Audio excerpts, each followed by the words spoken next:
encontramos es que si bien es aumentando la mortalidad de la población, son realmente muy bajos, y hace poco justamente se pusieron de relieve datos que son ilustrativos en este sentido de la Defensoría de la Tercera Edad de la Ciudad de Buenos Aires, con lo cual digo, esto ilustra un poco el escenario sobre el cual vamos a discutir hoy.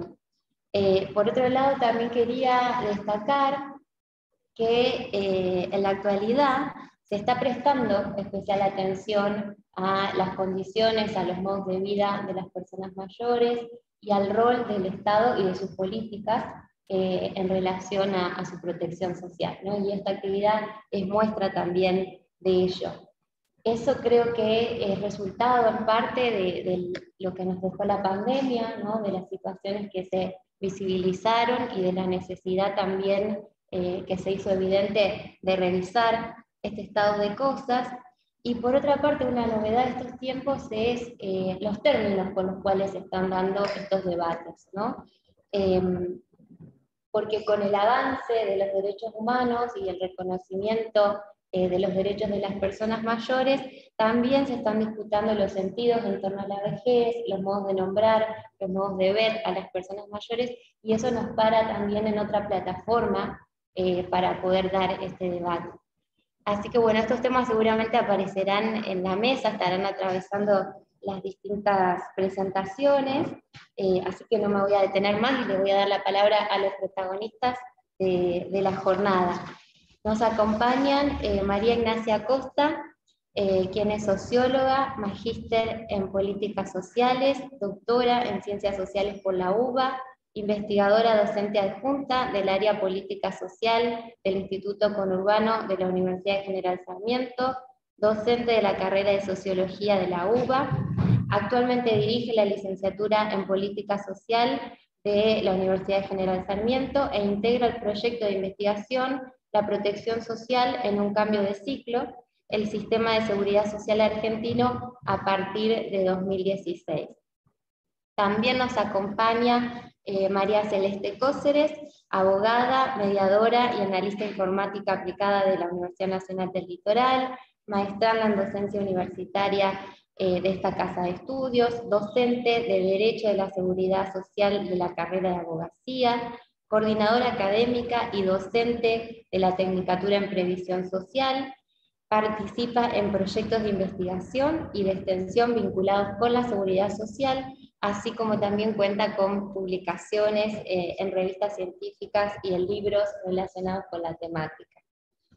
También vamos a contar, voy a presentar a todas las personas, así sabemos quiénes están participando, y después le vamos a dar la palabra para escucharlos. También nos acompaña Virginia Gasso, abogada especialista en Derecho Administrativo por UNL, docente de la asignatura Derecho de la Seguridad Social en la carrera de Abogacía, en cursos de posgrado de la Facultad de Ciencias Jurídicas y Sociales de la UNL, y en la carrera de especialización en Medicina del Trabajo de la Facultad de Ciencias Médicas. Es docente en las asignaturas Previsión Social 1, Seguridad Social 1 y Gerontología en la Tecnicatura a Distancia en Previsión Social de esta facultad. Es directora del PEIS Acampe por una Justicia Ecológica y ejecutora en proyecto de investigación Meulen 2, renovación de aportes jurídicos sobre el problema ecológico con perspectiva latinoamericana. También vamos a escuchar a Lucía Villut, socióloga y doctoranda en estudios sociales por la Universidad Nacional del Litoral, especialista en políticas de cuidado desde la perspectiva de género de Claxo Flaxo, directora provincial de personas mayores del gobierno de la provincia de Santa Fe y docente invitada en el seminario Envejecimiento y Sociedad, Perspectivas y Debates en el siglo XXI de esta facultad.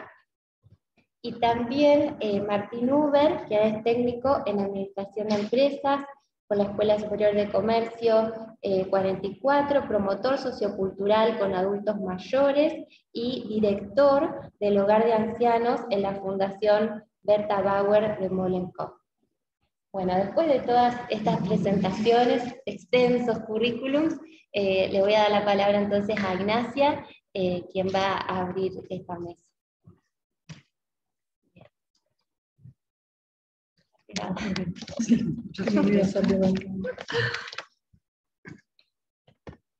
corto acá y para compartir el video. Este, ¿no? Sí.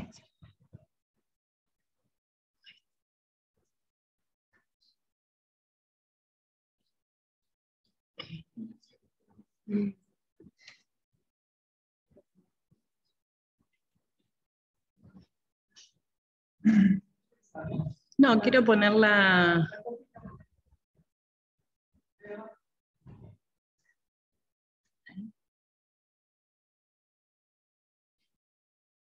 Tengo mal. Ahí está.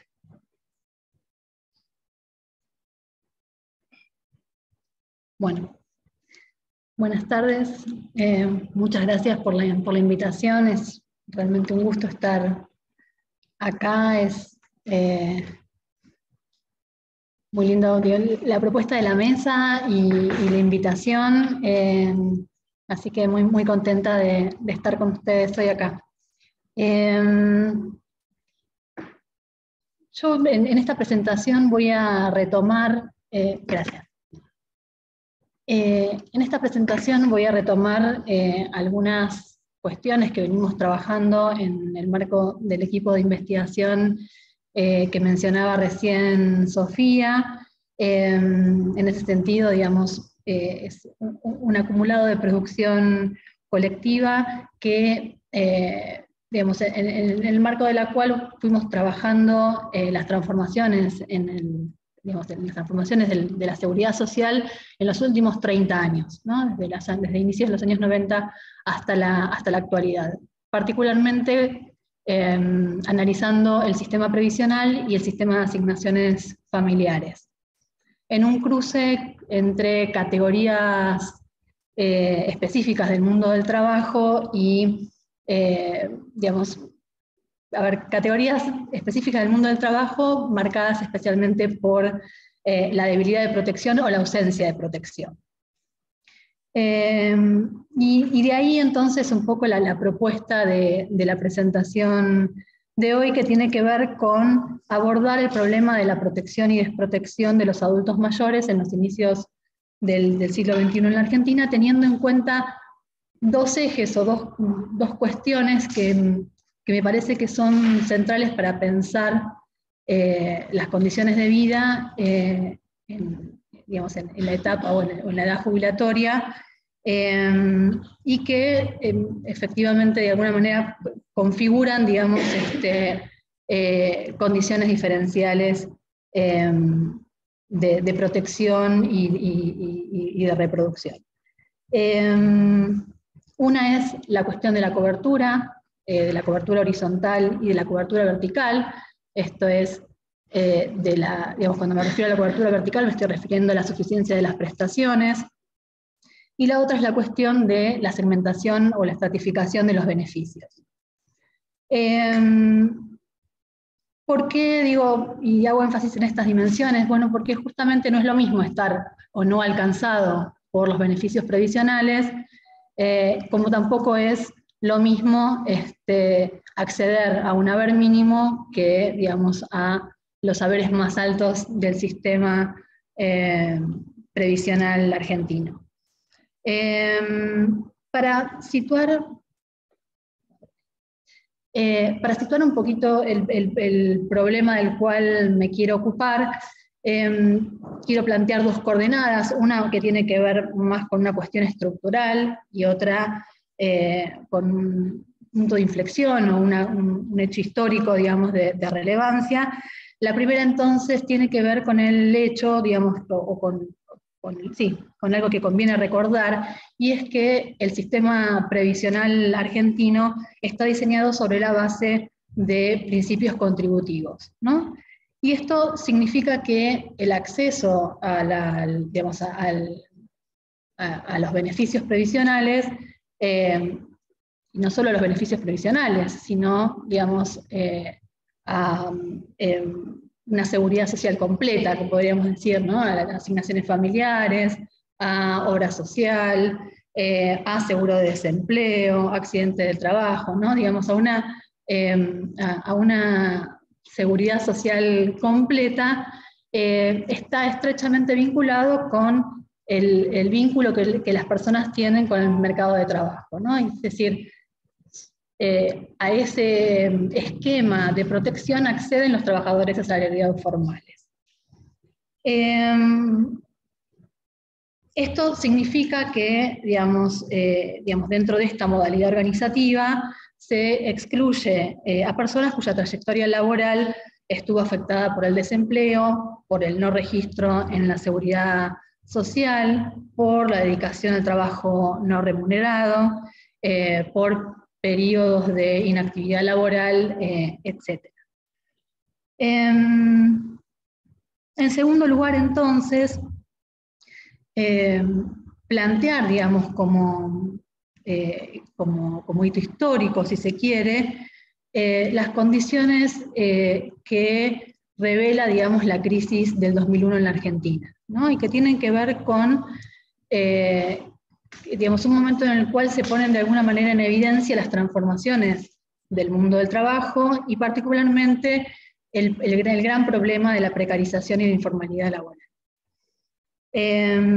Y es entonces que, digamos, observamos estos datos que aparecen acá en la filmina y que tienen que ver con un descenso, digamos, en los niveles de protección que, a ver, yo cité acá y hice referencia a dos momentos, ¿no? El inicio de la década de los 90 y plena crisis, ¿no? Donde baja 6 puntos porcentuales, pero si uno tomara mediados de la década de los 90 y 2004-2005, digamos, 90 o sea, el momento de la reforma previsional, ¿sí? Y 2003-2004, encontraría incluso una brecha más importante en términos de digamos, el alcance del sistema en lo que respecta a las personas en edad jubilatoria, ¿no? Y esto, digamos, justamente, y en línea con lo que decía antes, de lo que venía, lo que viene a mostrar es que a medida que entonces avanzaban las formas precarias de empleo, las personas tenían cada vez más dificultades para acceder a la protección social en el marco de justamente un sistema previsional que exigía una cantidad, digamos, de años de aportes, además, digamos, de determinada cantidad, digamos, cierta edad para acceder a las jubilaciones, en este caso, ¿no? Digamos, 30 años de aportes y 60 años para las mujeres, 65 para los hombres.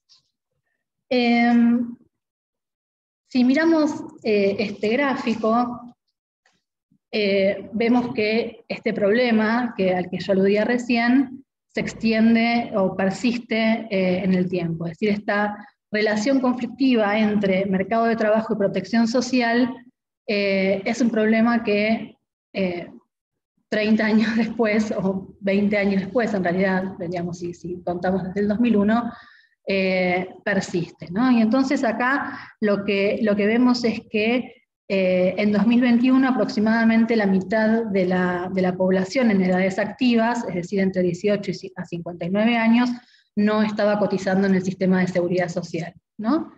Y las razones son las que enunciaba yo recién, ¿no? Que tienen que ver con el desempleo, el no registro, periodos de inactividad, etc. Incluso lo que podemos observar a partir de este gráfico es la relación más frágil que tienen las mujeres con la seguridad social, donde observamos que la ausencia de aportes se eleva al 58%, mientras que entre los varones se eleva al 40%, ¿no? Y pese al conjunto, digamos, de políticas que se dieron en los últimos años vinculadas con digamos, el incentivo a la registración laboral, etcétera, digamos, aún así la brecha de género se mantuvo presente en todo momento, ¿no? Y casi constante la distancia entre una línea y la otra.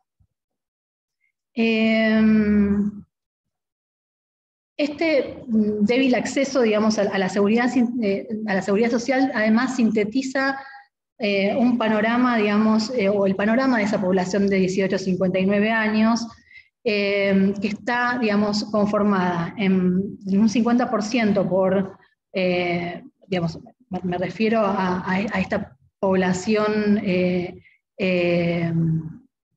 digamos, que no puede acceder a la protección, ¿no? Me refiero a esta población entonces entre 18 y 59 años, en la cual casi el 50% de la población sin aportes en la seguridad social, de ese 50% los ocupados informales representan el 35% y los desocupados un 16%, ¿no? En este escenario es que entonces el avance, la expansión de políticas no contributivas o semicontributivas cobra mayor significatividad.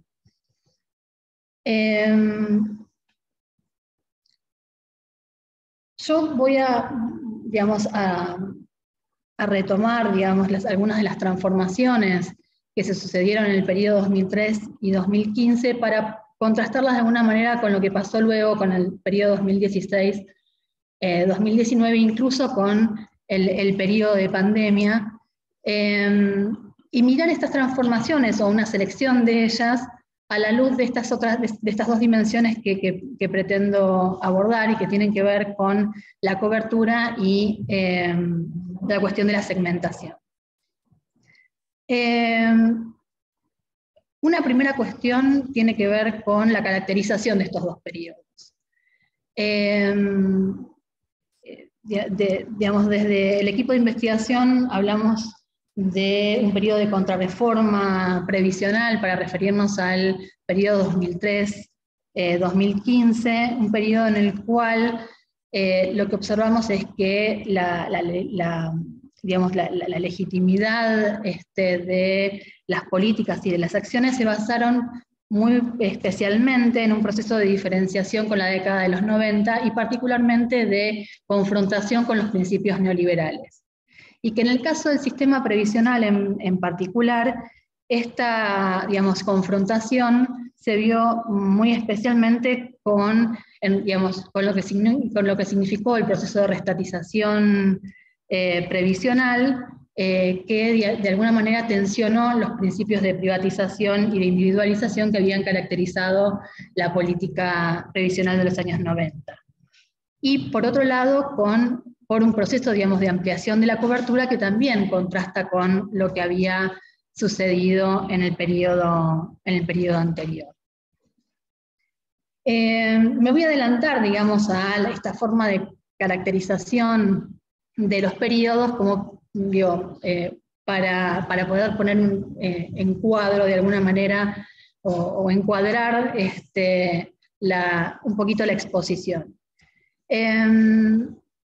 El periodo 2015, o de fines de 2015 hacia 2019, identificamos que se produce un giro que es definido desde esta perspectiva como, digamos, o en términos de un cambio paradigmático. Un cambio paradigmático que excede el campo de la seguridad social, pero que está caracterizado por dos momentos. Un primer momento de especial preocupación por el gasto público y la disminución del déficit fiscal, que sin embargo coexistió con, con un conjunto de políticas expansivas, y un segundo periodo que se inicia en 2017, cuando las intervenciones empiezan a cobrar, digamos, más coherencia en línea con esta primera problematización. Es decir,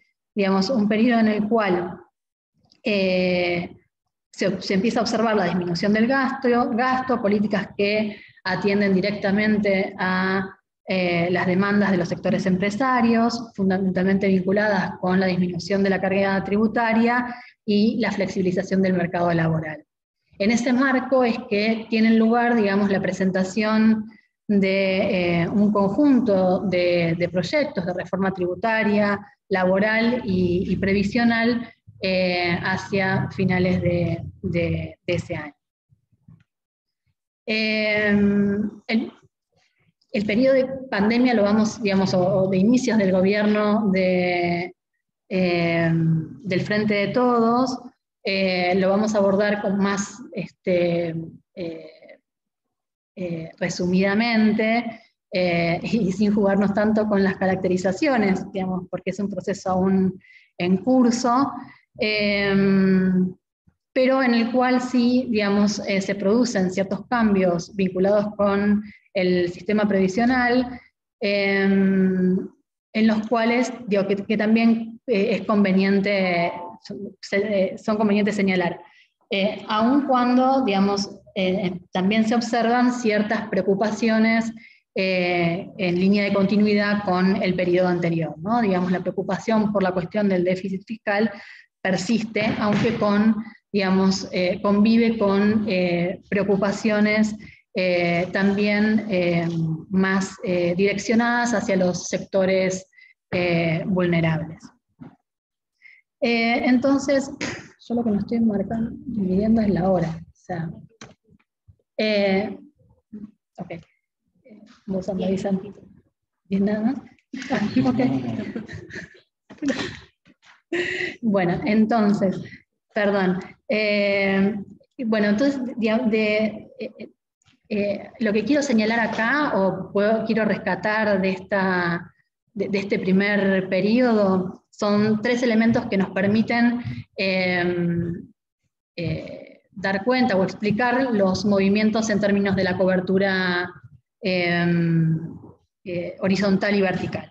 El primero tiene que ver con el plan de inclusión previsional y la primera moratoria previsional que habilitaba la posibilidad de jubilarse no solo con trayectorias contributivas incompletas, sino también sin tenerlas en absoluto, y que, digamos, tenía la particularidad de tratarse de un derecho reconocido a quienes digamos, se encontraban de alguna manera en situación de, o se habían encontrado en situación de informalidad laboral.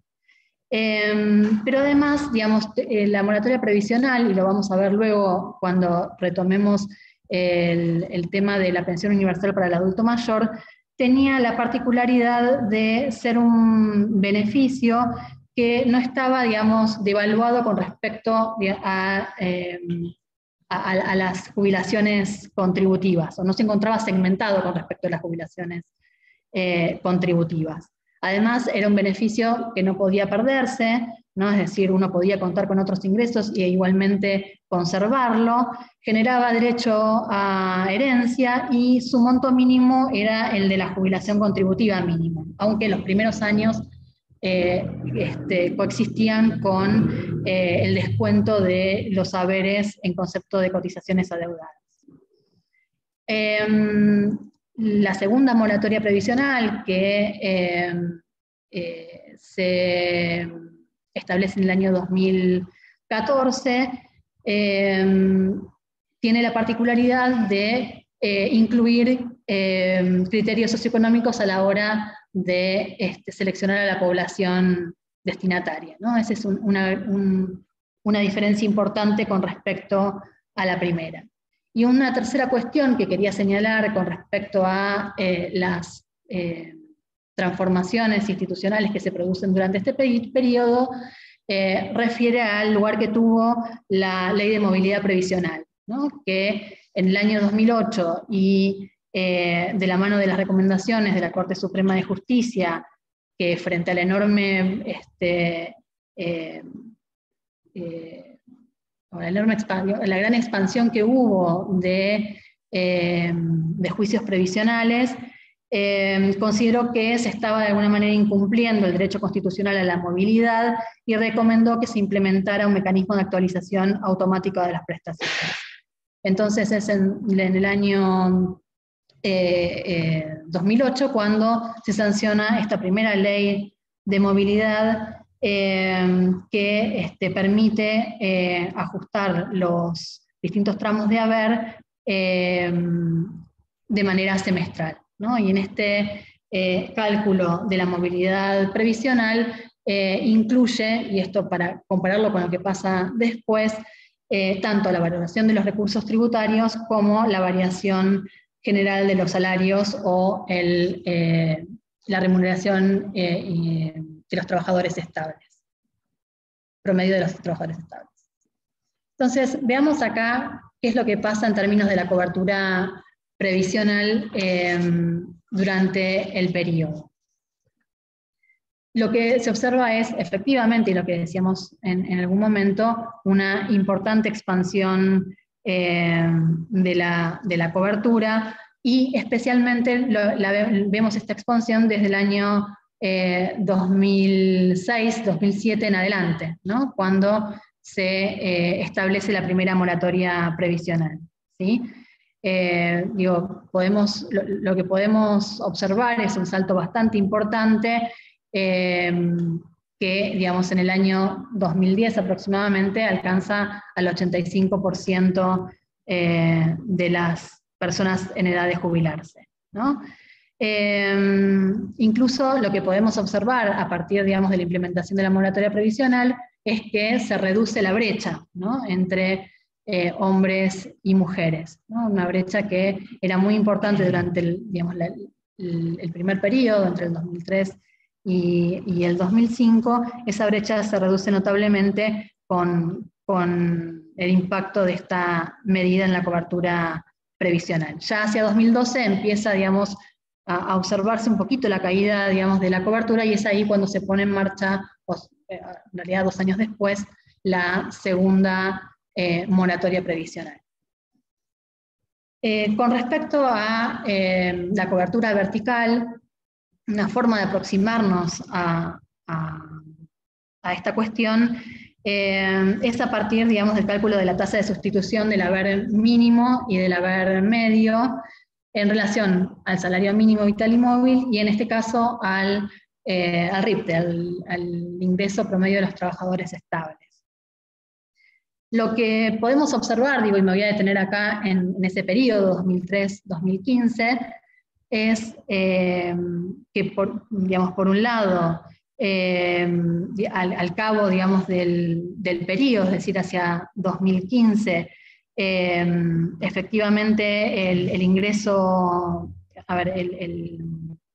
la relación entre, o la tasa de sustitución, perdón, de los haberes mínimos, se incrementa, ¿no? Y llega aproximadamente a más del 75%, mientras que en el caso de los haberes medios, la tasa de sustitución se mantiene, digamos, relativamente estable a lo largo de todo el periodo.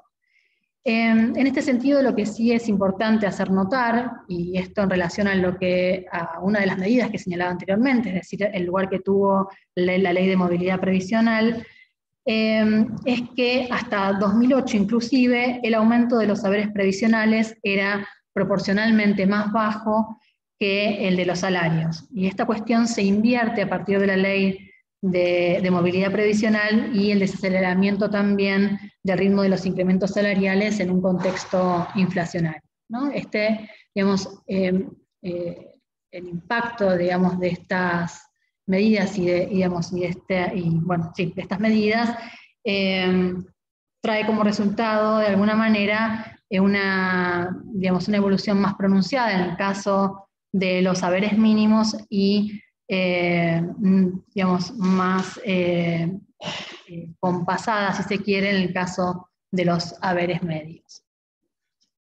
Ok, bueno. ¿Qué pasa en el periodo que le sigue? Bueno, en primer lugar, en el periodo siguiente lo que identificamos es un retorno, digamos, a una idea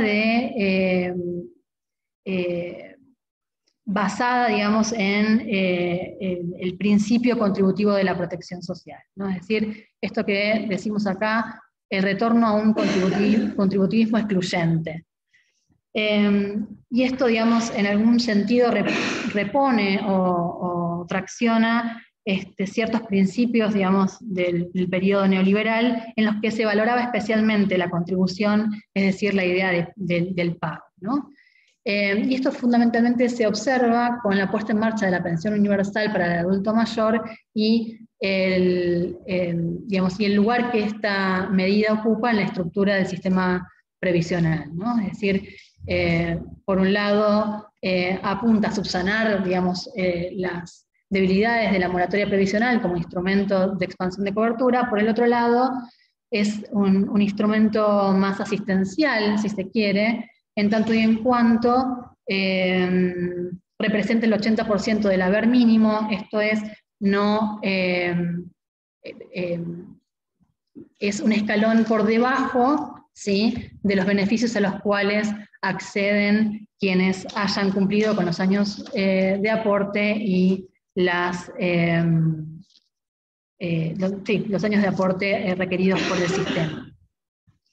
Pero además, digamos, este beneficio previsional también marca algunas otras cuestiones, otras diferencias con respecto a las moratorias, ¿no? En primer lugar, se accede a partir de los 65 años, deja una brecha para el caso de las mujeres entre los 60 y los 65 años, brecha que al día de hoy siguen cubriendo las moratorias previsionales y la extensión de la última en particular. No da derecho a herencia y además, si bien esto no era así al comienzo, sí lo fue después, también está sujeta a criterios socioeconómicos, ¿no? Entonces, digamos, es un beneficio previsional al cual, si bien digamos, acceden aquellas personas que no han podido cumplimentar los años de aportes, tiene, digamos, características que la dejan por debajo, digamos, de los beneficios contributivos. Me voy a apurar, por eso me salteé algunas cuestiones que iba a decir antes. Acá también, digamos, es importante señalar el cambio en la nueva ley de movilidad, en la ley de movilidad del año 2017, en el marco de una situación altamente conflictiva, pero que también, digamos, marca un cambio de rumbo, digamos, y apuntala, digamos, también esta preocupación en relación al gasto previsional, ¿no? El cambio, digamos, en este caso, se da a partir de la fórmula de movilidad, que se basa ahora en un 70% en las variaciones del nivel general del índice de precios al consumidor, es decir, basa principalmente su definición en la inflación, y un 30% está, digamos, basado en los ingresos medios de los trabajadores estables. Con respecto al último periodo, volver, digamos, acá a señalar un nuevo cambio en la fórmula de movilidad, un cambio que llega un año después de iniciado el gobierno del Frente de Todos, luego de un año en el cual, digamos, los aumentos también se dieron por decreto y que fueron aumentos que beneficiaron particularmente a los sectores, digamos, de menores ingresos, ¿no? de los haberes más bajos. Esta nueva fórmula de movilidad recupera el espíritu de la primera. Pero, digamos, no quiero dejar de señalar que en estos primeros años, y marcados por la pandemia y la emergencia sanitaria, también fue un periodo en el cual se introdujeron una serie de medidas excepcionales para los adultos mayores, algunas de ellas, y esto es también una novedad, algo que se arrastra del periodo anterior, algunas vinculadas con el proceso de endeudamiento de los adultos mayores, que tuvo lugar principalmente a partir del 2019 en adelante, ¿no? Entonces, para seguir cerrando, y que Sofía no me mate, perdón, la tasa de cobertura previsional durante este periodo también tendió a expandirse.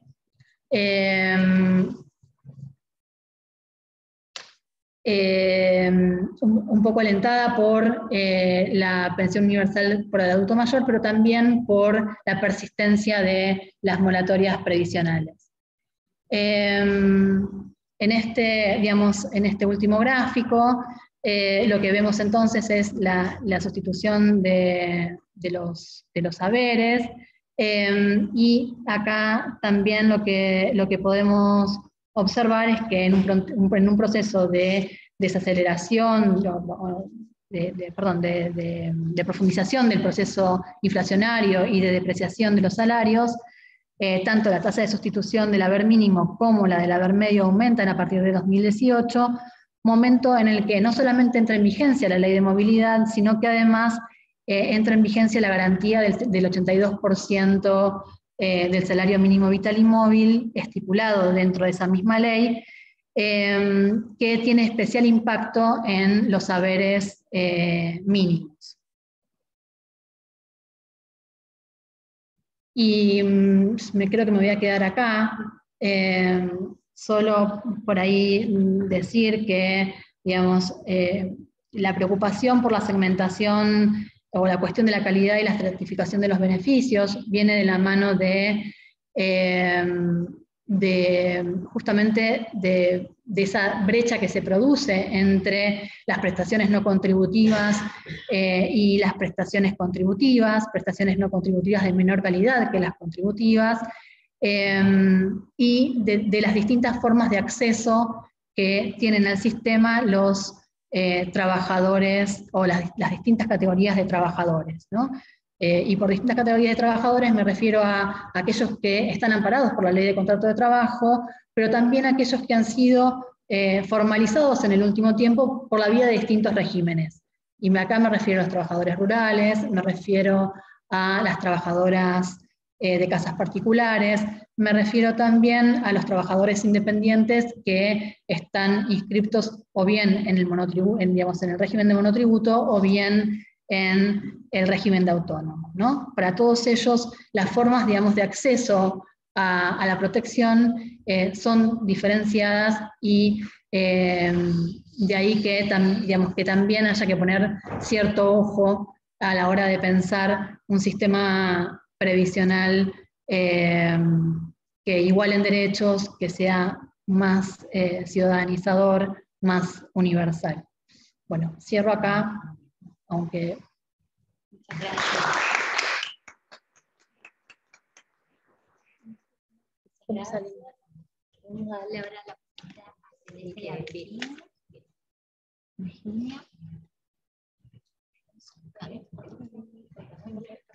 Elena.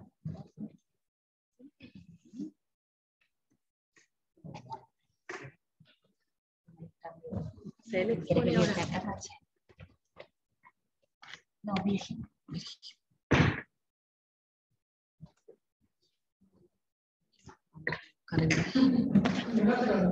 Sí, hay que sacar la cámara. Ay, qué horror. Ahí la saco, ahí está. Sí, ahí no está más. Por favor. No.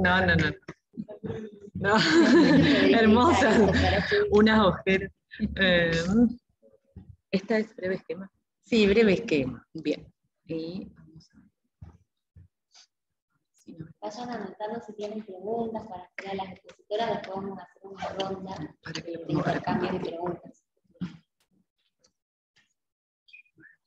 No, ya lo sabes. No te vas a ver. Bien. Este. Ajá. ¿Cuál es la copita? No la veo, no la veo. Acá. Está, esa. Ya habilita. Ah, perdón.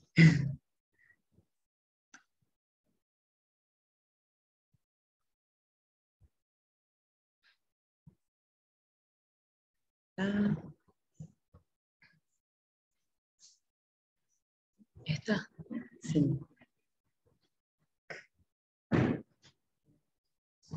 Bueno, pásame la segunda.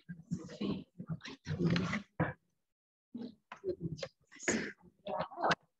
Bueno, ahí arrancamos.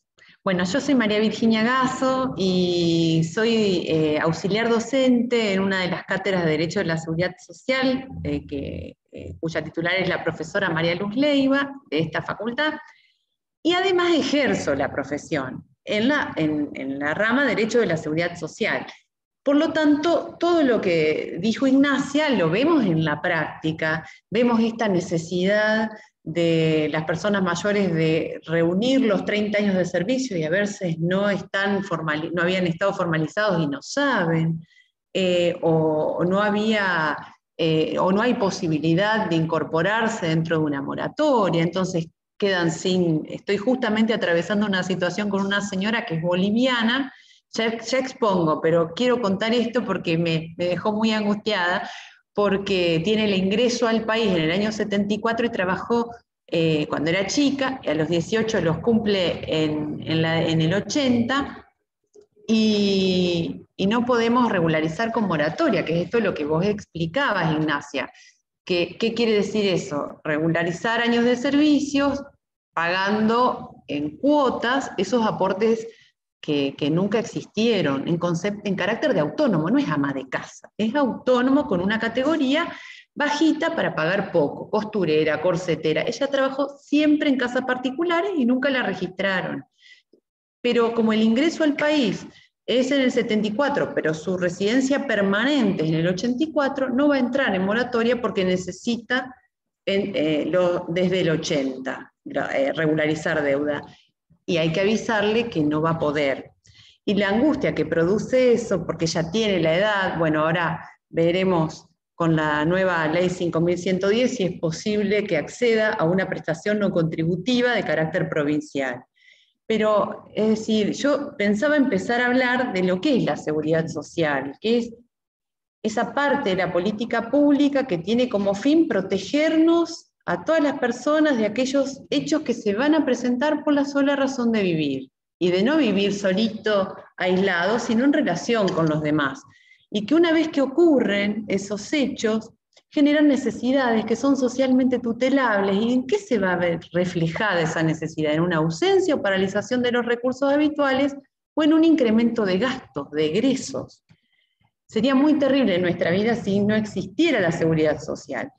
Voy a ver quiero decir que esa política pública, ¿cómo se plasma? A través de normas jurídicas. Y ahí empieza a tener preponderancia nuestra rama del derecho, que siempre estuvo relegada, o durante mucho tiempo relegada. Se daba derecho del trabajo y abajo la partecita chiquitita de los libros era seguridad social, cuando en realidad tenemos sujetos comprendidos que son mucho más amplios que el derecho laboral, porque, como decía Beveridge, que ahora vamos a ver quién fue, rápidamente, desde la cuna hasta la tumba, proteger a las personas. Entonces, no solo el trabajador asalariado, no solo el que está vinculado laboralmente con un empleador, sino todas las personas. Y ese conjunto de normas, principios y medios técnicos que va a contemplar prestaciones que pueden ser contributivas o no contributivas, alimentarias o de complemento, son las que van, o de pago en dinero o en especie, de pago único, periódico, vitalicias, son las que van a cubrir esas prestaciones, las contingencias sociales.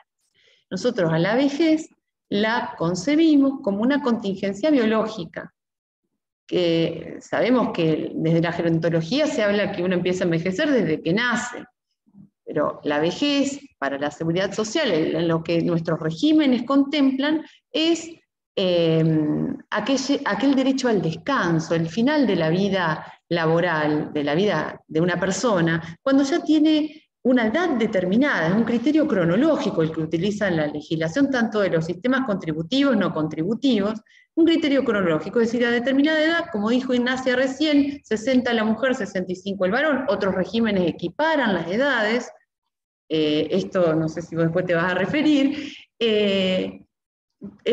se considera que ya hay derecho a un descanso, una prestación. No hay que probar que me duele la espalda, que no puedo subir la escalera, que me agito, porque eso es otra contingencia, que la seguridad social también la cubre, y que es la invalidez, en todo caso, o una enfermedad a través de la cobertura de salud.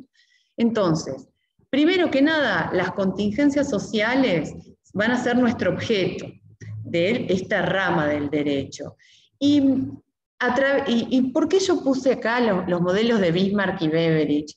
Porque estamos en un momento, como dijo Ignacia, o lo dejaste traslucir, que estamos en un momento medio complicado en esta materia, sobre todo por la suficiencia de las prestaciones. Esa desigualdad, nuestra América Latina es la región más desigual, no es que es pobre, está mal distribuida, y eso se va viendo también en pasividad. Perdón por decir pasivo, que dijimos la otra vez que era un término, pero bueno, creo que importa esto, de que las grandes desigualdades terminan teniendo resultados desastrosos. De Viali decía, la seguridad social es la política de bienestar generadora de paz social. Fíjense, si yo tengo una población tan desigual, con carencias tan grandes, ¿cómo vamos a tener paz social? Es imposible, hasta por egoísmo hay que redistribuir. Y la seguridad social es una herramienta redistributiva del ingreso, aunque no nos guste, pero no podemos desamparar gente. Yo no sé, no tengo la solución, pero evidentemente que hay algo que no está bien, ¿eh? Entonces, bueno, ¿por qué me retrotraigo a Bismarck y a Beveridge? Que son como los paradigmas, nuestros padres fundadores de la seguridad social moderna, porque es importante ver que el derecho no surge de la nada, que hay una demanda social, que hay un contexto que posibilita que el Estado adopte otro rol, que se empiecen a contemplar cuestiones que antes no estaban ni previstas o no era interés tutelar. ¿Y Bismarck con qué tiene que lidiar? En el siglo XIX, en la Alemania, además de unificar el Estado alemán, tiene como fin catapultar la industria alemana a la cúspide. Y ese paso de la sociedad agraria a la sociedad industrial capitalista, que demora un poquito más que en el resto de los países importantes de Europa, ¿qué pasa? Genera conflicto, porque ese trabajador asalariado se ve en condiciones desfavorables, en condiciones inequitativas, en condiciones de insalubridad, y empieza a reclamar, y empiezan también a influir las ideas de Marx y Engels que ya habían recorrido Europa. Entonces, a los fines de poner un freno a esta contienda y con su fin último, crear los seguros sociales, donde hay una participación en el financiamiento por parte del Estado, de los empleadores y del trabajador, y dar protección a ese trabajador industrial, a través de prestaciones que son contributivas y en 1889, primero la enfermedad, donde incluye la maternidad, en el 84 el riesgo del trabajo, y en el 89 la vejez y la invalidez. Es importante ver esto porque hay un contexto que obliga, no se retiró el Estado, sino que interviene terminando queriendo poner una solución a ese conflicto, dando protección. Luego podemos recordar lo de Estados Unidos en la década del 30, con la Gran Depresión y el New Deal de Roosevelt, pero el otro paradigma nuestro es el de William Beveridge. En Inglaterra, ¿y dónde? ¿En qué contexto? En la Segunda Guerra Mundial. Entonces, acá va a dar una idea de seguridad social como liberar al hombre, a las personas, hoy diríamos, de la necesidad, de proteger desde la cuna hasta la tumba, y no solo al trabajador asalariado, sino también a todos los ciudadanos, con prestaciones uniformes, igualitarias, con un rol activo del Estado, en el origen del Estado de bienestar.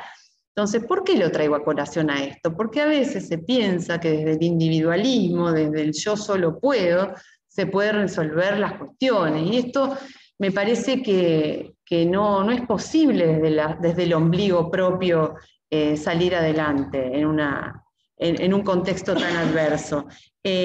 Antes de mencionar, para darle lugar a Celeste, de lo que es la previsión y la asistencia, retomando todo lo que Ignacia explicó antes, recuerdo una mirada de Bernabé Chirinos, que él dice que el derecho de la seguridad social, en su expresión más moderna, es el que nace como consecuencia de la evolución hacia el reconocimiento más profundo del ser humano, como individuo y como social, como responsable primigenio de su propio destino y como partícipe solidario del destino de sus prójimos, en el proceso de socialización de la humanidad basado en la autonomía de la voluntad y la libertad. No estamos solitos, y lo que yo haga va a repercutir en el resto. Si tengo trabajadores no registrados, si hay, bueno, además de la informalidad laboral, si no hay empleo, va a repercutir esto en el resto de las personas cuando quieran jubilarse, cómo se van a financiar nuestros sistemas. Bueno, son todas preguntas que nos vamos a tener que hacer, pero que tiene que ver todo con todo. No es la seguridad social aislada de todo lo que ocurre en el contexto. Y bueno, los dos instrumentos con los que se lleva a cabo, ya te doy la palabra si no hacemos tan pesado, es la previsión y la asistencia social, que se van a dar con, digamos, la previsión social. Aparece esta nota contributiva, donde los recursos se recaudan con anterioridad, donde hay un aporte, una cotización previa, una contribución patronal, para luego, reunidos los requisitos, solicitar el beneficio y obtener la prestación. Fíjense que este es el ejemplo típico de la jubilación ordinaria. Yo tengo que reunir la edad jubilatoria y los 30 años de servicio, que es el común de los regímenes, y ahí no tendría que estar acreditando que estoy en situación de carencia, cuáles son los ingresos familiares, pero si utilizo moratoria, hay una característica que es propia de la asistencia que se mezcla, aunque el objetivo sea obtener una prestación contributiva. Entonces se va a hacer el análisis socioeconómico, en qué condiciones, cuál es tu nivel de ingreso. Eso se va a cruzar directamente con la información que tiene AFIP nuestra. Y la asistencia social, donde el Estado con recursos propios, con rentas generales, paga prestaciones mínimas para la subsistencia. Hoy el problema es la suficiencia. Si esto permite, porque en definitiva el principio a donde lo que se pretende salvaguardar es la dignidad humana con el derecho de la seguridad social, ¿no? Y bueno, y ejemplo de asistencia social donde hay que acreditar esta situación de necesidad, por ejemplo, es la pensión universal, que es incorporada, como dijo recién Ignacia, con la ley de reparación histórica, que incluye el blanqueo y esta posibilidad de terminar el litigio aceptando una oferta. Esa es la reparación histórica, porque es tanta la cantidad de causas que se colapsó, los juzgados federales han colapsado, y de una manera para disminuir la litigiosidad surge esta reparación histórica. Esa misma ley incorpora la pensión universal, que intenta poner en práctica esa tendencia de la seguridad social, que es la universalidad, dar cobertura a la mayor cantidad de personas posibles. Pero la prestación, como es el 80% del haber mínimo, quizá no termina siendo tan importante en su cuantía. Sí tiene acceso a asignaciones familiares y a la cobertura de obra social el titular y el grupo familiar primario, lo cual es importante porque no solamente la vejez desde la seguridad social se cubre a través de esta prestación dineraria con carácter vitalicio, que puede ser la jubilación, sino también con la cobertura de salud y asignaciones familiares. Bueno, te cedo la palabra, si no sé, veniste para acá. El equipo de seguridad social.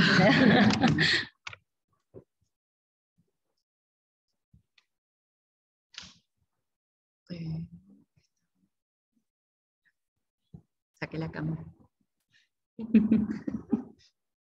Es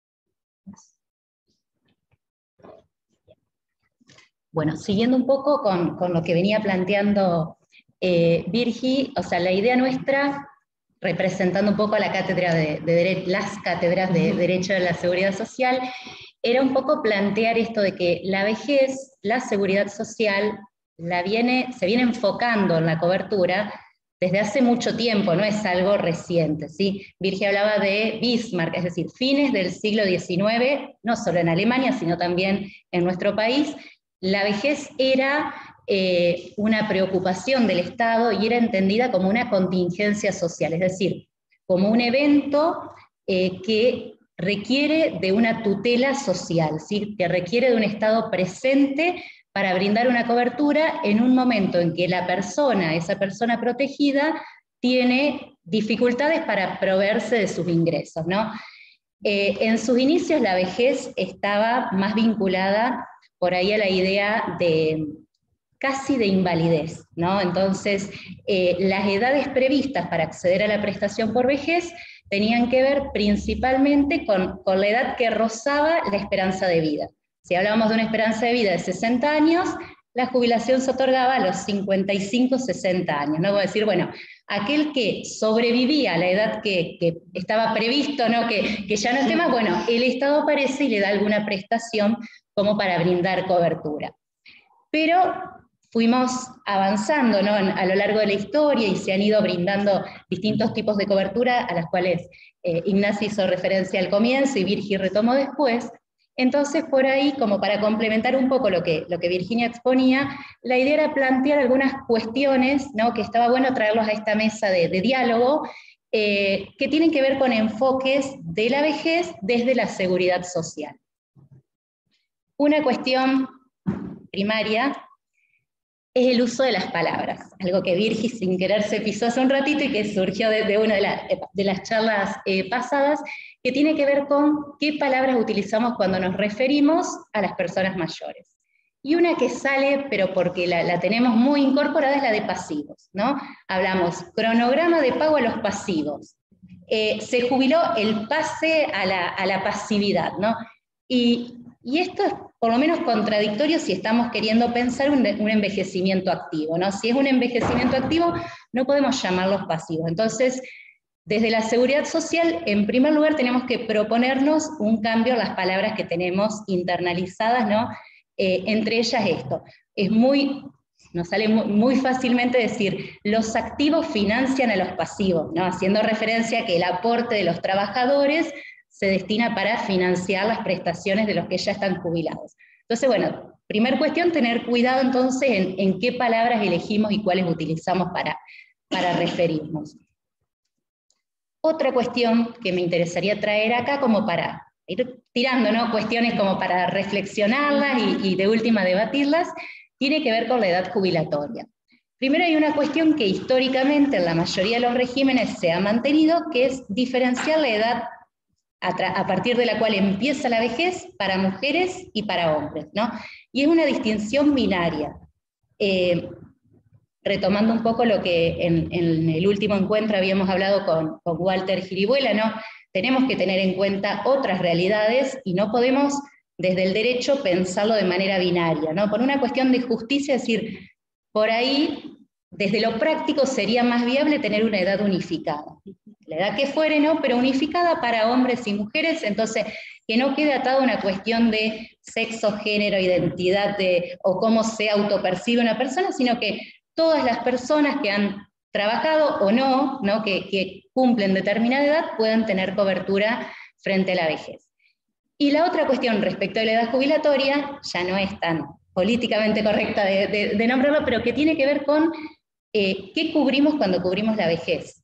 Porque hablar de 60 años en la década del 60 con una esperanza de vida de 60 años era una cosa, y hablar de jubilarse a los 60 años hoy con una esperanza de vida que está más en los 80 y más también, ¿no? También es otra, es decir, tenemos jubilados que aportan 30 años y cobran su jubilación durante 30, 35, 40 años, ¿no? Entonces, también hay una cuestión al menos de transparentar el financiamiento. No hay manera que con lo que se aporta en 30 años podamos financiar prestaciones durante 35 años. Entonces, ver si, o sea, ese derecho al descanso del que hablaba Virgi, bueno, es lógico, uno trabajó 30 años y dice, estoy bien de salud, tengo el derecho de acceder a la jubilación.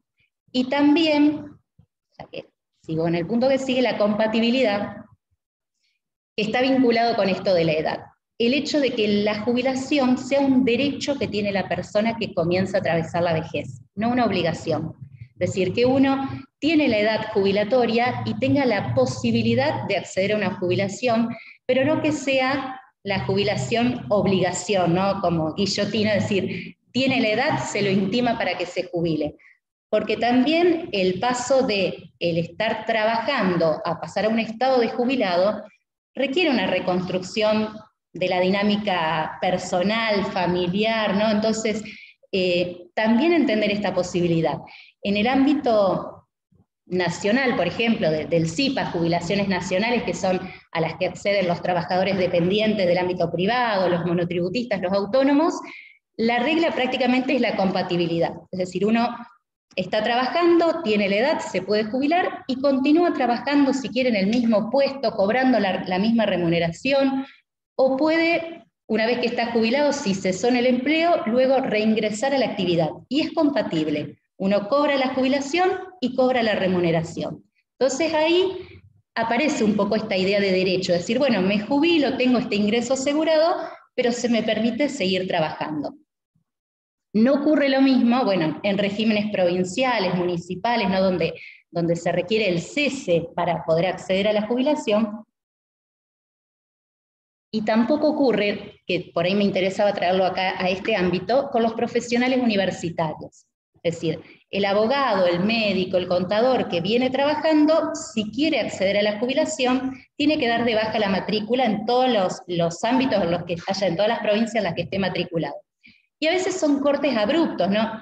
Yo tengo un tío que es médico que trabajaba 16, 18 horas por día, porque entre consultorio, las internaciones, las guardias y demás, y cuando no le dio más el cuerpo, tuvo que tomar la decisión, y fue una decisión de trabajar 16 horas a no trabajar ninguna. Entonces, también ver la posibilidad desde la seguridad social y desde los sistemas previsionales de ir generando una posibilidad tal vez intermedia, decir, bueno, garantizarle al profesional universitario que quiera acceder a una prestación, alguna prestación mínima, pero permitirle continuar ejerciendo la profesión. Porque además, esto de dar de baja la matrícula también es abrupto, decir, bueno, no puede hacer nada más, o sea, no, si es abogado no puede pasar por la vereda de tribunales, ¿no? Entonces, prever esto, ¿no? De que si hablamos de un envejecimiento activo, hablamos de una persona que ha venido trabajando, ejerciendo, formándose en determinado área durante 30, 40 años, no podemos sacarlo de circulación porque la persona quiere acceder a una prestación. Entonces, también ese es otro tema para pensar. Otra cuestión es la solidaridad intergeneracional. La solidaridad, nosotros cuando enseñamos la materia, decimos es el principio fundante de la seguridad social, ¿sí? La solidaridad social. Y cuando hablamos de solidaridad intergeneracional, el concepto que tomamos es, desde el punto de vista financiero, que los activos financian las prestaciones de los jubilados. O sea, que es la palabrita pasivos, ¿no? De los jubilados. Y está bueno también repensar esta solidaridad intergeneracional también del otro lado y verlo como una red de ayuda recíproca, porque en la realidad es cierto, los activos aportamos para el pago de las prestaciones de los jubilados, pero también es cierto que hay muchas personas que incluimos dentro de la población económicamente activa que actualmente viven gracias a la jubilación de alguno de sus mayores, ¿no? También para las tareas de cuidado, es decir, muchos que estamos trabajando porque tenemos algún mayor que nos está cuidando, ayudando con las tareas de cuidado de los menores. De hecho, también hay cada vez en aumento las demandas de alimentos respecto de los abuelos cuando los padres no asumen ese rol, esa función. Entonces, la solidaridad intergeneracional ya no es unidireccional, es decir, de los activos hacia los jubilados, sino poder entenderla de que es recíproca, ¿no? Que es una red que estamos viviendo en sociedad y que es recíproca y que muchas veces aparece como invisibilizada toda esa función y esa preponderancia que tienen las personas mayores en general. Apuro. ¿Verdad que quiero llegar a la última filme? Respecto de sujetos de derecho, pensar a las personas mayores como sujetos de derecho con todo lo que esto implica y no como objetos de cuidado, ¿sí? Avanzo a lo que es principios de la seguridad social, que nuestra materia como rama autónoma tiene algunos principios que para el tema de vejez es importante tenerlos en cuenta, por ejemplo, la participación. Si nosotros estamos diseñando políticas públicas destinadas a las personas mayores tienen que formar parte de esas decisiones. No podemos legislar para otros, sino que tienen que ser parte, es decir, tienen que participar activamente. Dentro de los principios tenemos, bueno, la universalidad, de la cual hablamos ya con tanto Ignacia como Virginia, esto de incluir a la mayor cantidad de personas posible, que hoy, a través de la previsión social o a través de la asistencia social, con la PUAM o como fuere, todos tengan cobertura y acceso a las prestaciones. Y finalmente, y apurando, principios que se los debo para la próxima, extenderme un poco más, el tema de cuando pensamos en políticas públicas para la vejez, entender que hay diferentes contextos de vejez. Porque a veces caemos en pensar en determinados grupos o enfocarnos en determinados grupos. Por ejemplo, por las tareas de extensión, yo este año estuve en contacto con personas mayores que viven en el Hogar Don Buanela. ¿Sí? En el Hogar Don Buanela viven personas que son viejos y viejas, porque ahora sumaron mujeres en el hogar, que son viejos, que están enfermos, que son pobres y que están solos, ¿no? Una vulnerabilidad absoluta. En el hogar tienen cierta contención, no están más solos porque, bueno, comparten, ¿no?, la vida cotidiana. Pero también, lógicamente que es importante brindar cobertura y prestaciones para estos grupos particulares, pero también entender que hay otros grupos de personas mayores que atraviesan la vejez y que no podemos no tenerlos en cuenta. Entonces, ahí sigo con la última, yo ahí empiezo a pensar en mis personas mayores, ¿no? Y pienso en mi mamá, que según la normativa vigente, hace como 15 años que está atravesando la vejez, pero ella no se notició todavía, y sigue con la tecnología, está estudiando ahora italiano, inglés, y encabeza un grupo de madres sustitutas del Hospital de Niños, donde brinda un servicio espectacular, ¿no? O sea, es el acto de amor y de servicio más grande. Y pienso en mi papá, también jubilado, pero que sigue en actividad, vinculado, bueno, con la seguridad social, que es la herencia que tomo yo, y que, por ejemplo, lleno de proyectos y haciendo obras, esos proyectos. Ahora está como presidente del Centro Castellano, que era el club de su infancia, y de hecho sigue jugando al frontón con los hijos y los nietos de los que eran sus compañeros de paleta. Y pienso en mi tío, que era el médico que les contaba hoy, que se jubiló y que es una eminencia lo que uno le pregunte, no solo de medicina, sino porque lee 6, 7 libros por semana. Y en mi tía Mari, que mi tía está cerquita a los 90 y tiene la teoría de que se llega a esta edad impecable con una cervecita todas las tardecitas, una cervecita fría tal. Entonces, y pienso en mi suegro que tuvo una ACV y que, bueno, nos enseñó a toda la familia que con esfuerzo, que con perseverancia, podía estar bailando el vals con su nieta, ¿no?, el vals de los 15. Y pienso en mis mayores que hoy no están, pero cuyas decisiones también me permiten a mí hoy estar acá en la facultad, ¿no?, porque también ellos siguen latiendo en mí. Y pienso dentro de lo que es la facultad, en Mariano, que es el jefe de cátedra de mi cátedra, en Patricia, que forma parte de la cátedra también, en María Luz, que es la jefa de la cátedra de Virginia, que son los que nos abrieron las puertas a la vocación que es la docencia y el estudio de la seguridad social, ¿no? Entonces, bueno, mientras yo le cuento de mí, estos mayores para mí son esenciales, ¿sí? No solo por lo que fueron en el pasado, sino principalmente por lo que son hoy, y por lo que son en mi futuro, porque la verdad que ellos siguen abriendo camino, ¿no? Y me van mostrando otras formas de entender la vejez, muy diferente a la que teníamos tal vez unos años atrás, ¿no? Entonces, o sea, yo sigo aprendiendo y siguen siendo mis referentes. Y bueno, probablemente mientras yo le contaba de mis mayores, a ustedes les haya pasado, ¿no?, por la cabeza y por el corazón esos mayores que cada uno tiene que son esenciales en la vida. Entonces, aunque escuchemos y repitamos eso de que lo esencial es invisible a los ojos, que muchas cosas vale, yo creo que en esta época, en este momento de la historia, es nuestra responsabilidad visibilizar a nuestros esenciales, ¿no? Entonces, eso es lo que quería hacer ahora en este ratito.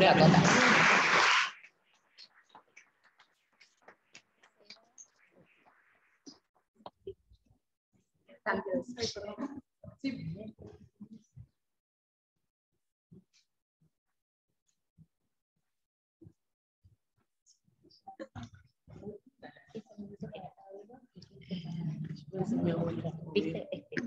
Sí. Pensé en tu abuela. Porque la trajiste muchas veces en otras charlas. Sí, como decía. Esto se puede hacer parte de... Bueno, ¿crees que lo repasamos ahora? Sí, ahora después yo me ok.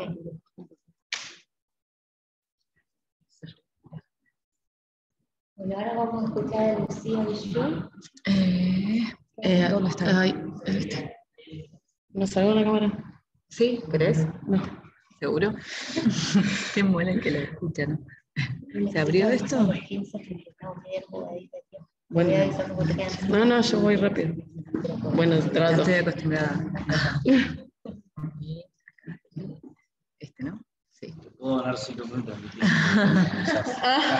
Compartimos.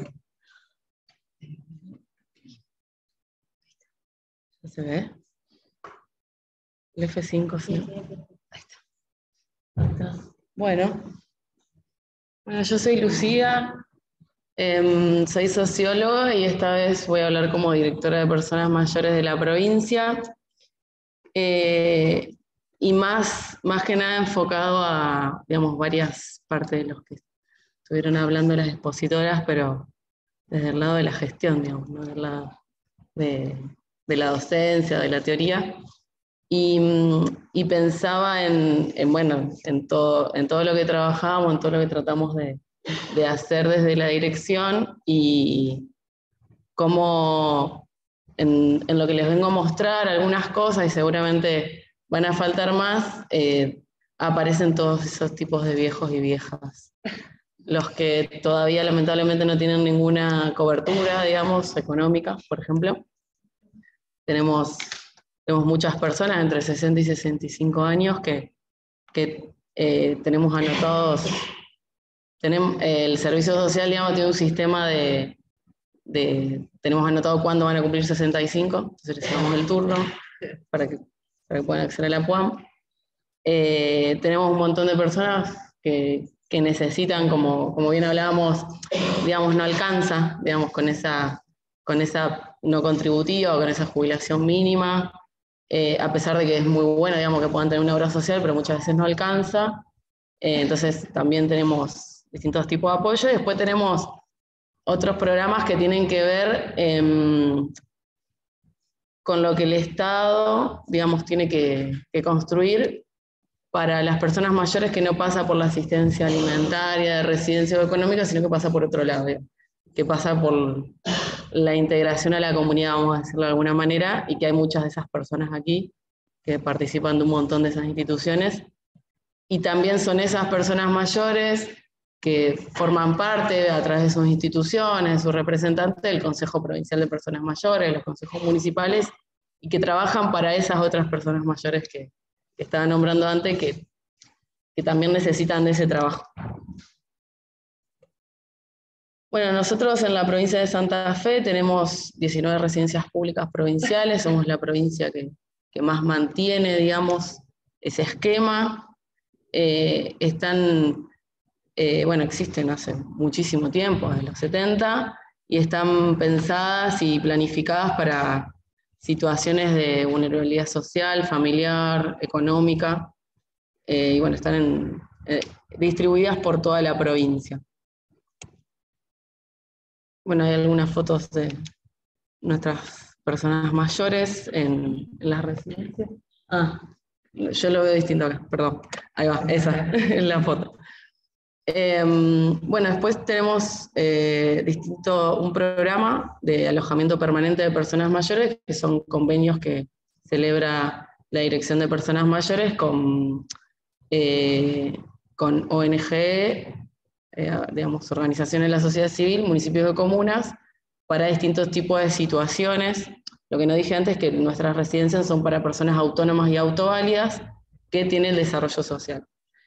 Y estas residencias para poder llegar a otros lugares, para poder mantener la cuestión de que la persona pueda mantenerse dentro de todo en su lugar, en su comunidad, y también para poder resolver otras situaciones de mayor complejidad que las nuestras no responden, digamos. Bueno, esto un poco para mostrar la inversión en este tipo de convenios, obviamente que va cambiando año a año. Después tenemos un sistema de apoyo alimentario, que son convenios con comedores, digamos, con municipios, comunas y organizaciones de la sociedad civil, también apoyando y siendo como de complemento a esa parte de la seguridad social, digamos.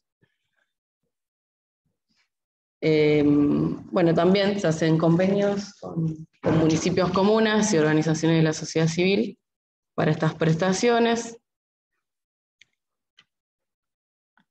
Y esa es la parte más que es casi siempre lo que nos lleva el 80% del tiempo, que es la urgencia y la emergencia, que es la parte de la asistencia, digamos, social.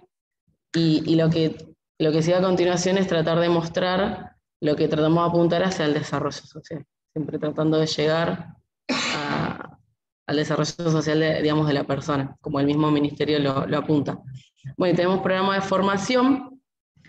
El programa más grande, digamos, el programa de formación de promotores gerontológicos, que es para el cuidado y acompañamiento de personas mayores, que es programa de formación destinado a personas mayores de 18 años, y lo que apuntamos a hacer una mirada integral de la persona mayor y del cuidado, y bueno, y año a año se van renovando, digamos, las capacitaciones que se le dan, y en esta nueva gestión lo que incorporamos es tres módulos. Uno es de género y diversidad, que hasta este momento no se estaba dando, y la verdad que ahí surgen cuestiones muy importantes que quienes mismos se están formando, bueno, ya la Municipalidad de Esperanza en representación sabe muy bien, digamos, esa demanda de poder responder a las personas mayores en el cuidado respecto a la sexualidad o al género. Después incorporamos un módulo de recreación y tiempo libre para poder, digamos, hablar también de esas cuestiones, son sumamente importantes, y que no importa, digamos, como siempre les decimos a quienes estudian, la condición en la que esté la persona, la condición de salud, puede tener acceso a esa recreación y tiempo libre. Bueno, la idea un poco es generar un doble impacto, que es jerarquizar el trabajo de cuidado en un trabajo, y también poner en el centro de la escena, un poco como decías vos, el tema de la persona mayor como sujeto de derecho, como algo muy, muy importante. Bueno, este año es el primer año que pudimos hacer desde el 2019, digamos, presencial, pero lo hicimos virtuales, y este año decidimos mantenerlo. Es la primera vez que la Dirección Provincial hace una capacitación virtual. Y lo decidimos mantener porque nos ayuda a llegar a localidades muy pequeñas, donde los profesionales que incluye el curso, que son 8 tipos diferentes de profesiones, no existen, pero sí hay vejeces que necesitan de cuidado y cuidadores que necesitan de capacitación, así que lo seguimos manteniendo. Bueno, las personas formándose. Después, este es un programa de regularización y de capacitación para las personas mayores.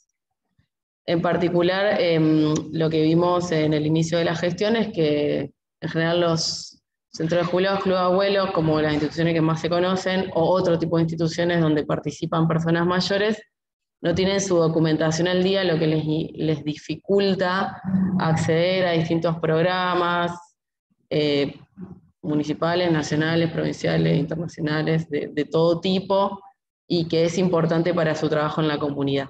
Así que hicimos un programa de regularización y de capacitación con la Inspección General de Personas Jurídicas de la provincia, en todos los departamentos de la provincia de Santa Fe.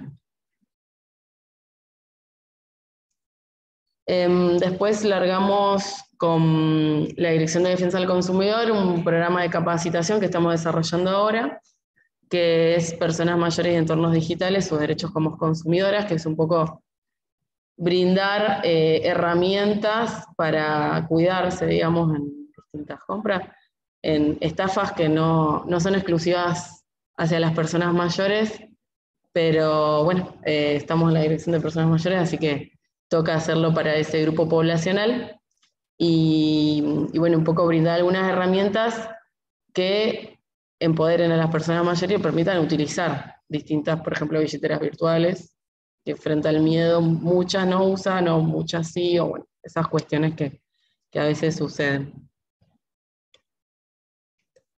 Bueno, y les entregamos un manual para que se puedan quedar con distintos informaciones útiles. Este programa además está conectado con un programa que empezamos el año pasado, se llama Mayores en Red, que por ahí está circulando un cuadernillo que traje para que puedan ver, que les entregamos, que era para poder dar una capacitación sobre el uso de, digamos, de la telefonía celular, de distintas aplicaciones. ANSES y PAMI también tienen aplicaciones, y muchísimas personas mayores no la usaban. Y después, bueno, la billetera Santa Fe, programa que ya conocen. Después de este programa, hicimos en todos los lugares donde íbamos a dar el programa, le hicimos un pequeño cuestionario de cuántas personas usaban la billetera, y se aumentó en un 50% después de finalizar el programa. Así que estuvo bueno eso, porque la verdad que es interesante, digamos, para que también las personas mayores los puedan usar. Y bueno, y después en el proceso de pandemia, algo que nos mostraron más las personas mayores, que se adaptaron, como siempre, a un montón de cosas, y a la tecnología en sí, para poder vincularse, digamos, con el resto, y mostrándonos lo prejuicioso que somos como sociedad, y que no iban a poder, digamos. Entonces, bueno, como todas esas aptitudes es parte de la adaptación, digamos. Ya, re poquito queda. Bueno, el programa de integración a la comunidad son los programas de recreación. Lo que nosotros hacemos, bueno, convenios como les contaba antes, y lo que apuntamos es, cuando hacemos convenios con municipios, comunas y organizaciones de la sociedad civil, es que en los grupos que se armen sean las personas mayores que elijan qué actividad quieren hacer, que puede ir desde algo deportivo, recreativo, cultural, alguna capacitación, etcétera, que lo puedan elegir, digamos, y que puedan aprovechar, pues, por ejemplo, el PAMI tiene estos programas, pero tiene actividades enlatadas, digamos. Entonces, que puedan aprovechar esta flexibilidad. Bueno, todos proyectos este año, porque el año pasado todavía no se podía. Bueno, estos hicimos, a fines del año pasado, hicimos la conformación del Consejo Provincial de Personas Mayores, vía virtual, y ahí surgieron, bueno, distintas demandas, que son estos programas que hicimos siempre en coordinación con el Consejo Provincial. Algo también que tiene que ver con pensar en estas otras demandas de otras vejeces que no necesitan de un apoyo económico o alimentario, es que se desarrolló por primera vez, para llegar a los Juegos de Evita de personas mayores, que son la semana que viene, los Juegos Santafesinos de personas mayores, que fue la instancia de competencia provincial. Y la verdad que recibimos muy buenos mensajes de las mismas personas que participaron, porque justamente lo que perciben es que pudieron competir, pudieron demostrar sus habilidades, sus conocimientos en los distintos deportes, y bueno, ahí hay un par, Newcom, ajedrez y tejo, y pudieron llegar, decir, bueno, incluso quienes no pasaron la instancia dijeron, bueno, van los mejores nos van a representar. Y estas no son personas mayores ni que necesitan lugar para vivir, ni un refuerzo alimentario, ni económico, sino justamente poder seguir desarrollando, por ejemplo, el deporte, la vejez, o la primera vez que lo desarrollan muchísimas personas, de una mujer que, algo así, muy repito, cuento, que ganó para ajedrez, se inscribió y practicó 10 días antes, nunca en su vida había jugado al ajedrez, y quedó, ir a viaje, y no puede creer que con bastón y su jubilación mínima. Bueno, y mandó una carta muy emotiva de agradecimiento, y bueno, obviamente está todo cubierto, digamos, viaja así. El domingo, como a las 9 de la noche, nos vamos para Merlo. Bueno, el 15 de junio, que es el día de tomar conciencia contra el abuso y maltrato en la vejez, esta es una foto de una actividad que organizamos con la región centro en el complejo del túnel subfluvial con Córdoba y Entre Ríos, y organizamos una actividad cultural como de visibilización, y muchísimas personas no conocían el túnel, y una de las personas que fue había estado en la construcción del túnel, así que nos contó toda su historia, que vive en una de nuestras residencias públicas, que es de San José del Rincón. La otra fecha es el 1 de octubre, que pasó hace poquito. Estos son fotos de 2 eventos. Hicimos 5 peñas culturales en la provincia, en distintos lugares. Y bueno, esto es uno de los eventos. Después, bueno, material de difusión. Una guía de actividades que le pusimos entrenando el cerebro. La primera la armamos en el momento, en el 2020 de pandemia, como para hacer una guía para poder distribuir digitalmente. Después lo distribuimos en la vacunación, tuvo mucho éxito, así que hicimos la 2 y la 3. 2020, 2021 y 2022. El año que viene saldrá la próxima. Bueno, una guía de recomendaciones de buen trato para personas mayores, para que lean, digamos, las propias personas mayores, pero para toda la sociedad en general. Y al finalizar tiene, bueno, los teléfonos donde se puede ir a presentar una situación, ir a denunciar, y nuestros teléfonos para el asesoramiento que podemos hacer desde la dirección y poder acompañar, y sobre todo la idea era poder visibilizar que estas situaciones existen y se pueden denunciar. Bueno, para el Día del Alzheimer hicimos unas recomendaciones para familia, cuidadores y personas mayores. Con el Colegio de Farmacéuticos hicimos unas guías, buenas prácticas para... Lo nombro a él porque es el director de una residencia, para el personal de la residencia, el manejo del uso de medicamentos, pero también para las propias personas mayores una guía de autocuidado, digamos, de cómo consumir o no algunos medicamentos y qué se puede hacer para digamos, para consumir. Así que, ahí está. Eso es todo. Bueno, muchas gracias.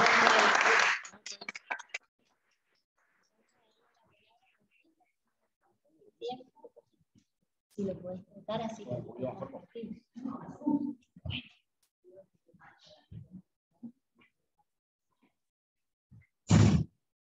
Se nos fue la técnica. No importa, arrancamos de última igual, no hay problema.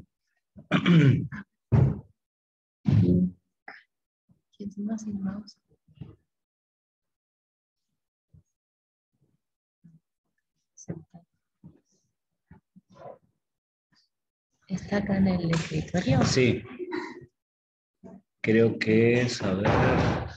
Ahí Martín. es.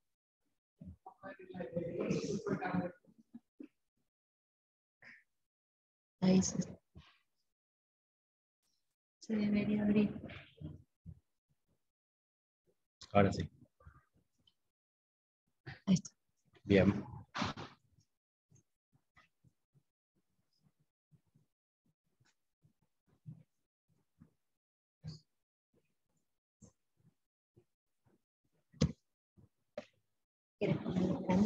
¿Se ve? ¿Se ve bien? Quiero ver si cambia de... Ahí está, perfecto. Bueno, vamos a resumir un poquito porque se nos acortaron los tiempos. Ustedes se pensarán qué es Fundación Molenkov o quiénes somos. Les voy a hacer un pequeño resumen de la historia para que sepan de qué se trata. Mi bisabuelo, don Ernesto Huber, que es el creador de todo esto, en base a un testamento que dejó Berta Bauer de Molenkov, que es el nombre que lleva la fundación, era el administrador de las estancias que tenía esta señora. Esta señora vino a la Argentina al comienzo de los años del 1900, con los padres. Ella era una pequeña, vivió hasta su adolescencia en Argentina.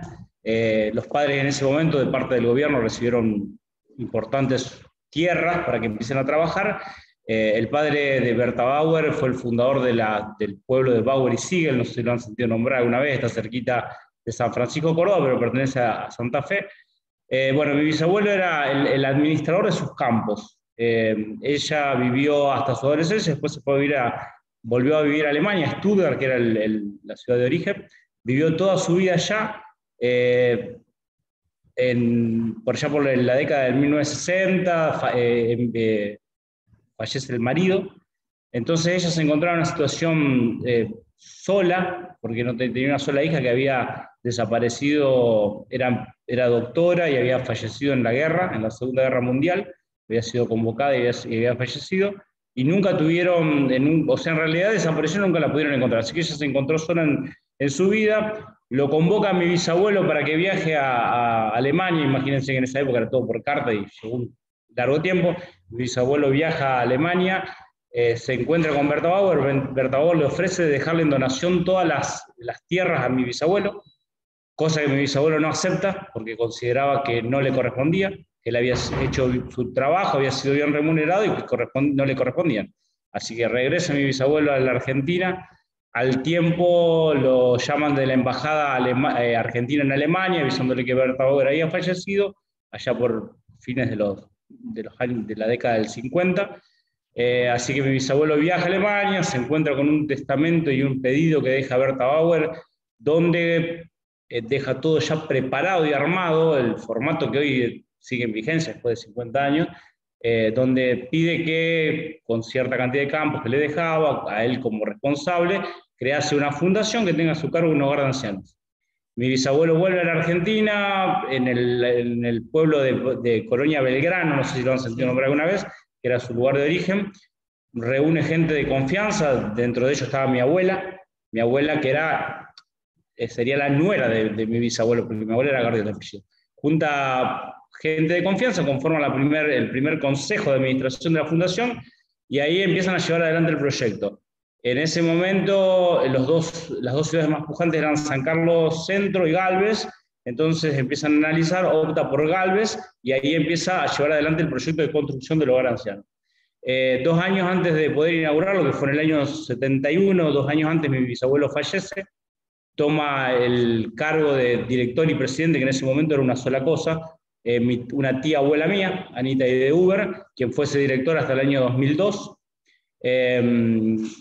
Bueno, y ahí empieza todo el proceso de armado y la inauguración del año 71, y hasta el día de hoy estamos en vigencia con ya más de 50 años de trayectoria. Vamos a avanzar un poquito. Bueno, los fines, puntualmente, de acuerdo al legado que dejó Berta Bauer de Molenkov, es alojar a adultos mayores, mayores de 65 años, autoválidos y sin familiares directos en situación de carencia. Eso por ahí, lo de adultos mayores, lo de autoválidos se sigue manteniendo, por eso estamos bajo el mando de Lucía. Y después lo que es situación de carencia se fue cambiando un poco por la parte previsional que ustedes hablaban hoy. Antiguamente los primeros ingresantes a la fundación o al hogar eran los que se regían bajo la ley de Crotos, que eran los vagabundos. La ley de Crotos era una ley de un ministro que les autorizaba a los vagabundos viajar gratis en los trenes, entonces por eso se llamaban Crotos. Eso ya con el tiempo fue extinguiendo. En el interior del país, con el cierre de los ferrocarriles no se vio más, y también se dejó de ver los vagabundos. Y después muchos de esa gente en situación de carencia empezó a tener algún reconocimiento previsional, entonces ya la situación de carencia fue menor. Pero, no obstante, los ingresantes son gente que están carentes de dinero como para llegar a un geriátrico o un hogar de ancianos de otra característica. Bueno, el directorio, les voy a hacer un resumen rápido de cómo está conformado el organigrama de la fundación. La máxima autoridad de la fundación es el Consejo de Administración, que está conformado por distintos descendientes de la familia de don Ernesto. Don Ernesto tuvo 5 hijos. De los 5 hijos hay distintos representantes que conforman el Consejo de Administración, que es el que toma las decisiones más importantes. Después recae en mi persona, que en este momento estoy como director. Después tenemos la parte de administración, y después un poquito más abajo tenemos lo que es la parte de cuidadores de ancianos, cocineros, mantenimiento. Eso es un poquito el organigrama. Ahí también unifiqué lo que es estructura y directorio para avanzar un poquito. Bueno, el ingreso de los adultos mayores también se los conté recién, tienen que ser mayores de 65 años, autoválidos y sin familiares directos. Eso es el pedido o cómo lo dejó organizado Berta Bauer en su momento. Los recursos económicos, la sustentabilidad del hogar, con parte de los campos que en ese momento Berta Bauer había dejado, parte se vendió para poder llevar adelante el proyecto y otra parte se resguardó para que sea el sustento de la fundación. Hemos tenido momentos muy buenos y momentos muy malos. Por ejemplo, en el año 81 desbordó la mayor cantidad de campos que está en la zona de Vago Grisel y un poquito en la zona de Piamonte. En la década del 80, en el 81, desbordó la laguna de Mar Chiquita, se nos taparon todos los campos, incluso fue grave porque hasta el pueblo lo tapó, tuvieron que evacuar a la gente en helicópteros del ejército. Ahí estuvimos un año sin cobrar alquileres, así que tuvimos un año complicado. A partir de ese momento, el Consejo decidió empezar a retener un 70% de los ingresos que tuviesen, hasta ahí no se les cobraba nada, por una cuestión de necesidad y urgencia. Después, bueno, pasaron los años, pudimos reacomodarnos. En el 2014 tuvimos otra vez grandes problemas de inundaciones que afectó a todo el centro de la provincia, hasta el 2018 más o menos. Ahí el Consejo decidió retenerle el 100% de los ingresos para cubrir parte del costo. Y bueno, por suerte también pasamos, zafamos y seguimos. Así que hoy en día estamos bien, por suerte, desde lo económico. Bueno, con respecto a la asistencia, nosotros le brindamos una total asistencia. Voy a unir con el punto siguiente, que es la parte profesional. Tenemos psicólogo, nutricionista, bueno, lo que es terapista, tenemos el convenio con la UNL, que las chicas, las estudiantes de la carrera de terapista ocupacional van a desarrollar actividades dentro de la fundación, entonces ese puesto lo están ocupando las alumnas. Después tenemos un médico clínico, un kinesiólogo y un profesor de educación física. Con eso le damos parte de la asistencia a los ancianos. Bueno, después tenemos las cuidadoras de ancianos, las cocineras y demás miembros del hogar, que estamos cada uno abocados a nuestras tareas. Actividades, dentro de la actividad tenemos una huerta que está abierta y en funcionamiento los 365 días del año, ayornándola de acuerdo a la época con hortalizas y frutas y verduras, donde le damos participación a los ancianos, el que quiere participar y el que no. Hay gente que le gusta y hay gente que no, eso lo dejamos abierto. Después tenemos actividades recreativas con otros hogares de ancianos o otros geriátricos, también con la parte de la terapia ocupacional, hemos hecho salidas recreativas, hemos vuelto a hacer, porque en la época de pandemia estuvimos confinados por seguridad, salidas a centros comerciales, a desayunar a un comedor, a un bar, a tomar un helado, a cenar afuera, distintas actividades para recreación de los ancianos. Bueno, después lo que es participación en actividades sociales, como les decía, también hemos estado participando en invitaciones de parte del Liceo Municipal, de actos gubernamentales, estuvimos participando de algunas jornadas de acá ahora en la facultad. Bueno, la participación en el enlace con el proyecto de extensión, la verdad que fue fabuloso, nos cayó justo en un momento ideal porque veníamos de un encierro, y por ahí llegar a participar de este proyecto y poder llevar a las chicas de la carrera de terapista a que brinden o a que realicen esas tareas dentro del hogar, nos vino muy bien porque la carga horaria era importante y sirvió mucho para volver a reactivar a nuestros ancianos en todo lo que corresponde a la carrera. Esta participación y este enlace viene a través del Centro Universitario de Galvez, que nos contactamos con un docente de la universidad, de la carrera de enfermería, que es él el que por ahí nos hace el primer enlace como para después empezar a trabajar en conjunto. Bueno, y aceptamos participar del proyecto porque el tema del adulto mayor es un tema que nos importa mucho y también nos importa y nos sirve participar y aportar en lo que nosotros podamos para engrosar dicho proyecto. Bueno, la contribución del proyecto hacia el hogar lo contaba recién con el tema de la participación de las alumnas en el hogar de ancianos. El diseño de actividades, bueno, estamos en un continuo contacto entre la gente del Centro Universitario de Galvez, la gente acá de la UNL. Bueno, la vinculación con políticas públicas sobre adultos mayores, nosotros promovemos el autocuidado, los hábitos saludables, el cuidado general. Eso tratamos de ayudarlo al anciano, pero como somos un hogar de ancianos y tenemos el ingreso autoválido, tratamos de que ese autoválido se mantenga durante el tiempo, ¿no es cierto? Acomodándonos de acuerdo a sus etapas, porque como hablábamos hoy, Cuando entran con 65 años tienen una cierta autovalidad, y cuando pasa el tiempo eso se va cortando, pero tratamos de acompañarlos para que eso no se pierda. Bueno, en el hogar cuenta con un servicio de salud adecuado a las necesidades de este grupo etario, es más o menos lo que hablábamos recién. Facilitamos al máximo su autonomía e independencia, eso de ir acompañándolo en el paso del tiempo para que no se pierda esa autonomía. Favorecemos el abordaje integral de las personas que envejecen y su entorno.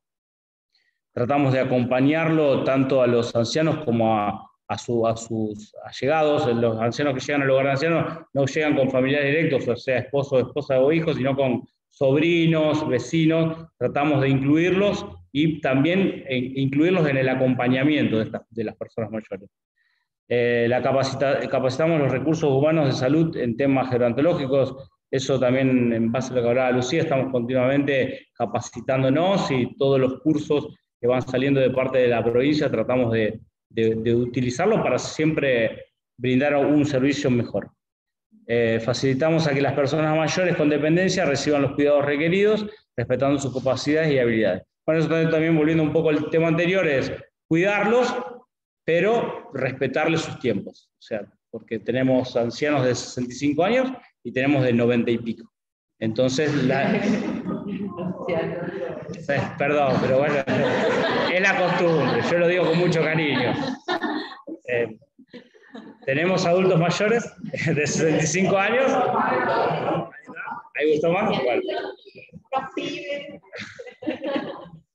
Que van desde los 65 años hasta hemos tenido de 100 años, entonces las necesidades son distintas. Bueno, eso es un poquito el resumen de qué hacemos y lo que queremos. Bueno, nos hemos quedado sin tiempo, ha sido muy mala moderadora, pero nos hemos dado el lujo de tener una clase sobre protección y seguridad social, de conocer qué es lo que está haciendo el gobierno a nivel subnacional y también de pensar el rol de las organizaciones sociales y su vinculación con la universidad. Yo tenía anotadas 1.000.000 de cosas, pero voy a dar la palabra al público para ver qué preguntas o comentarios hay. Y bueno, nos damos 5 minutitos de debate, porque la verdad que las presentaciones han sido todas muy, muy ricas.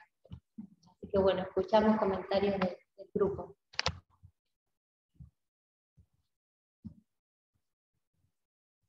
¿No hay? ¿Han quedado todos dudos? No, yo tengo una. A mí me resultó, bueno, les agradezco enormemente, como dice Sofía, me parece que va para